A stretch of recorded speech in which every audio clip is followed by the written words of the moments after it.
Nous avons choisi d'analyser les thermes de Vals de l'architecte Peter Zumthor.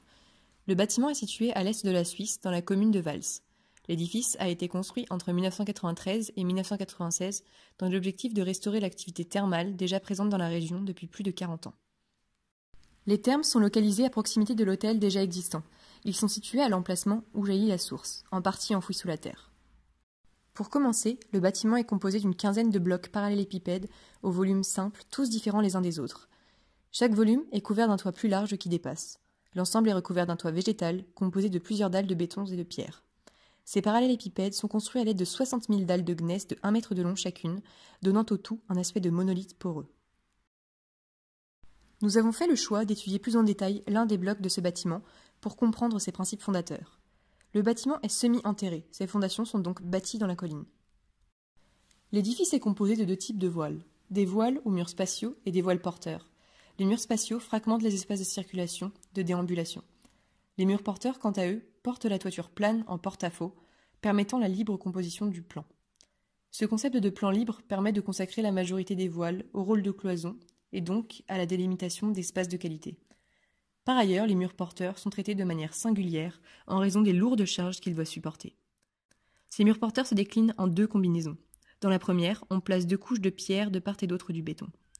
Dans la deuxième, on ajoute une couche de béton de parement au béton porteur pour les espaces servis. Cet ajout de béton de parement permet de créer des sensations et des ambiances propres à ces petits espaces intimes.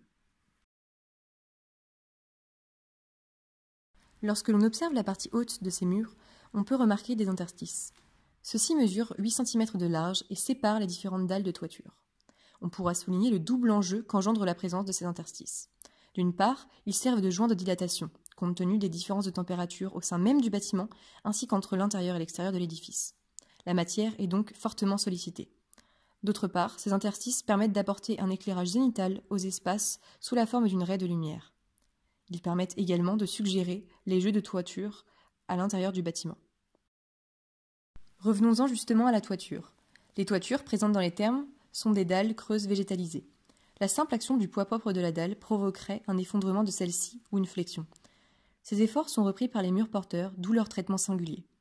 Dans ces murs se trouve une ferme métallique permettant la décomposition de l'effort fléchissant en traction et en compression. Le tirant, barre ou câble d'acier reprenant la traction, continue jusqu'au sol.